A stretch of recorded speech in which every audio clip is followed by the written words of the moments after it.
Assalamualaikum warahmatullahi wabarakatuh. Perkenalkan, nama saya Muhammad Muhammad Pratama dengan nomor mahasiswa 211011510010. Di mana di sini saya akan menjelaskan tentang diberlakukannya Pancasila sebagai dalam kajian sejarah.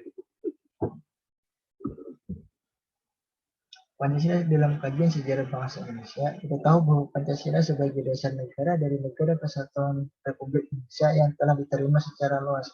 Dalam artian, Pancasila adalah dasar negara dari negara Republik Indonesia yang diterima oleh masyarakat kita sendiri dan juga diakui oleh dunia.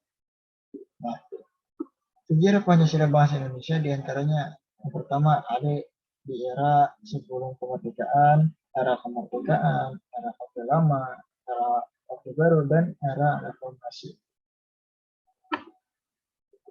Pada era sebelum kemerdekaan pasti adanya perancang. Dalam artian sebelum adanya Pancasila pasti ada yang merumuskannya. Nah, pada perumusan tersebut diadakan sidang BPUPKI yang dilaksanakan pada 29 Mei 1 Juni sampai dengan 1 Juni 1945.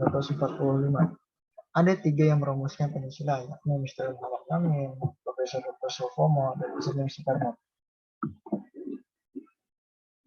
Mr. Muhammad Yamin, beliau pada tanggal 29 Mei mengusulkan atau memberikan rumusan Pancasila sebagai dasar negara Indonesia, yakni yang pertama peri kebangsaan, yang kedua peri kemanusiaan, yang ketiga peri ketuhanan, yang keempat peri kerakyatan, dan yang kelima peri kesejahteraan. Kemudian disusul dengan usulan Profesor Dr. Soekarno pada tanggal 30 Mei 1945, bukan perumusan tapi adanya teori-teori negara, yaitu yang pertama teori negara perseorangan atau individualis, yang kedua teori negara kelas, yang ketiga teori negara integritas. Kemudian yang terakhir adalah Bapak Proklamator atau Bapak Insinyur Soekarno. Beliau pada tanggal 1 Juni 1945 memberikan usul terhadap dasar negara atau Pancasila, yakni yang pertama nasionalisme, yang kedua internasionalisme, yang ketiga demokrasi, yang keempat kesejahteraan sosial, dan yang kelima ketuhanan yang Maha Esa.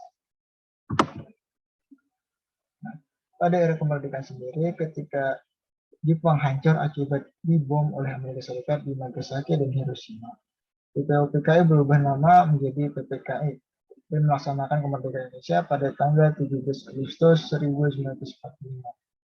Proklamasi tersebut tertuang semangat yang tertuang dalam Piagam Jakarta yang berisi garis-garis pemberontakan melawan imperialisme dan kapitalisme dan bahkan fasisme serta memuat pembentukan negara. Piagam Jakarta ini disahkan dalam sidang PPKI pada tanggal 18 Agustus 1945 dan menjadi pembentuk Undang-Undang Dasar 1945. Dan pada tahun 1950 ada yang menginterpretasi Pancasila karena mereka memandang Pancasila tidak hanya kompromi pada politik semata. Nah, itu tadi adalah di era kemerdekaan. Sekarang masuk ke era Orde Lama, di mana Orde Lama Pancasila dipahami berdasarkan paradigma yang berkembang pada situasi dunia yang diliputi oleh tajamnya konflik ideologi, yang mana pada masa ini merupakan masa pencarian bentuk implementasi Pancasila. Ada 2 pandangan besar terhadap dasar negara yang berpengaruh terhadap munculnya dekret presiden. Namun kedua usul tersebut tidak mencapai forum keputusan sidang konstituante. Nah, kejadian dekret presiden. Kejadian dekret presiden karena presiden turun tangan dengan sebuah dekret yang disetujui oleh kabinet pada 3 Juli 1959 dan diumumkan secara resmi pada tanggal 5 Juli 1959 yang isinya perubahan konstituante, Undang-Undang Dasar 1945 kembali berlaku, dan pembentukan Majelis Permusyawaratan Rakyat sementara. Kemudian lagi masuk lagi ke bagian Orde Baru, di mana pada Orde Baru sendiri Pancasila dan Undang-Undang Dasar 1945 secara murni dan konsekuensi sebagai kritik terhadap Orde Lama yang telah menyimpang dari Pancasila. Orde ini Bapak Insinyur Soekarno lengser dan digantikan oleh Bapak Soeharto.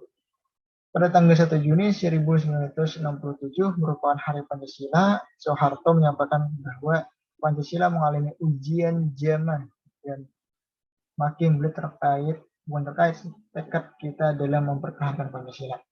Dan Pancasila sama sekali bukan semboyan untuk dikumandangkan saja. Pancasila bukan falsafah negara yang sekedar dikeramatkan dalam naskah undang-undang dasar, melainkan Pancasila harus diamalkan, kata Bapak Soeharto. Dan pada tahun 1998, Bapak Soeharto mengeluarkan instruksi Presiden nomor 12 tahun 1968 yang menjadikan panduan dalam mengucapkan Pancasila sebagai dasar negara, yaitu ketuhanan yang Maha Esa, kemanusiaan yang adil dan beradab, persatuan Indonesia, kerakyatan yang dipimpin oleh hikmat kebijaksanaan dalam permusyawaratan atau perwakilan, dan keadilan sosial bagi seluruh rakyat Indonesia.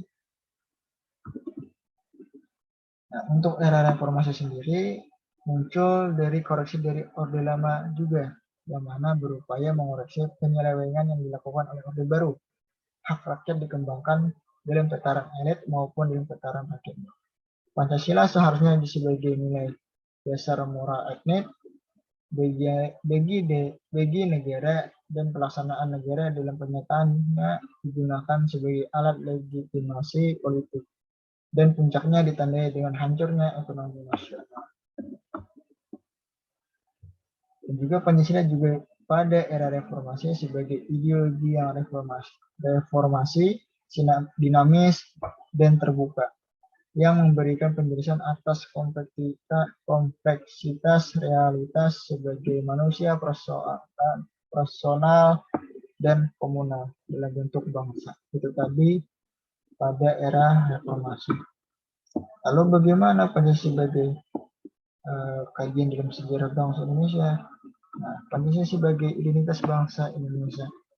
Pancasila sebagai identitas negara karena Pancasila merupakan hasil dari usulan para pendiri bangsa Indonesia, yang mana Pancasila diambil dari budaya dalam bentuk inkulturasi dan akulturasi pada bangsa Indonesia.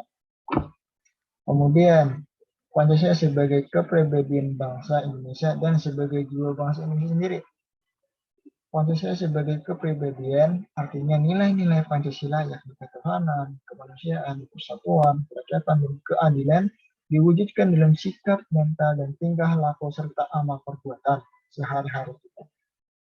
Kemudian Pancasila sebagai jiwa bangsa artinya Pancasila mempunyai jiwa masing-masing yang dinamakan polges atau jiwa rakyat dan jiwa bangsa. Kemudian Pancasila sebagai perjanjian luhur. Pancasila dalam hal ini artinya Pancasila sebagai jiwa dan kepribadian bangsa yang mana sudah disepakati oleh pendiri bangsa sebagai dasar negara Indonesia. Artinya dalam perjanjian ini sudah disepakati bagaimana isi perumus dan siapa yang mengusulkannya sudah disepakatkan.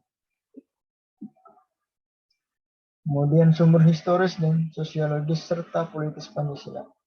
Nilai Pancasila sudah ada atau melekat pada adat istiadat masyarakat Indonesia jauh sebelum kemerdekaan Indonesia atau jauh sebelum dirancangnya Pancasila sebagai negara. Itu sebagai sumber historis. Sekarang sumber sosiologisnya, nilai Pancasila sudah ada pada dalam diri bangsa Indonesia sendiri secara sosiologis dari dahulu hingga sekarang.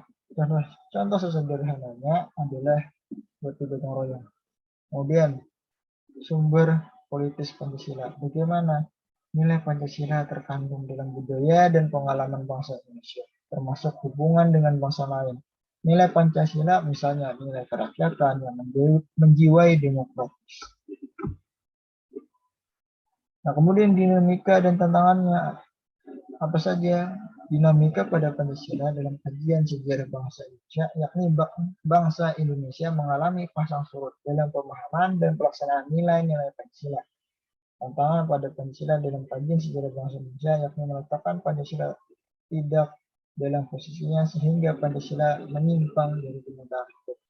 Nah, jadi itu tantangannya. Jadi dinamikanya agar bukan agar sih dapat kita ketahui bahwa bangsa Indonesia mengalami pasang surut dalam pemahaman dan pelaksanaan nilai Pancasila. Itu tadi dinamika dan tantangannya. Kemudian esensi dan urgensi kajian sejarah bangsa Indonesia. Esensi Pancasila hakikatnya adalah sebagai filsafat negara karena mengandung unsur filosofis dan setiap hukum yang ada di Indonesia harus berdasarkan nilai-nilai yang ada di Pancasila. Kemudian urgensinya Pancasila kali ini adalah kurangnya pengetahuan masyarakat bangsa Indonesia tentang Pancasila sehingga dapat menyebabkan lemahnya pemahaman dan pelaksanaan nilai Pancasila dalam kehidupan sehari-hari bangsa Indonesia atau rakyat Indonesia. Nah, itu tadi sedikit materi yang dapat saya sampaikan. Salah maaf. Saya akhiri. Assalamualaikum warahmatullahi wabarakatuh. Terima kasih.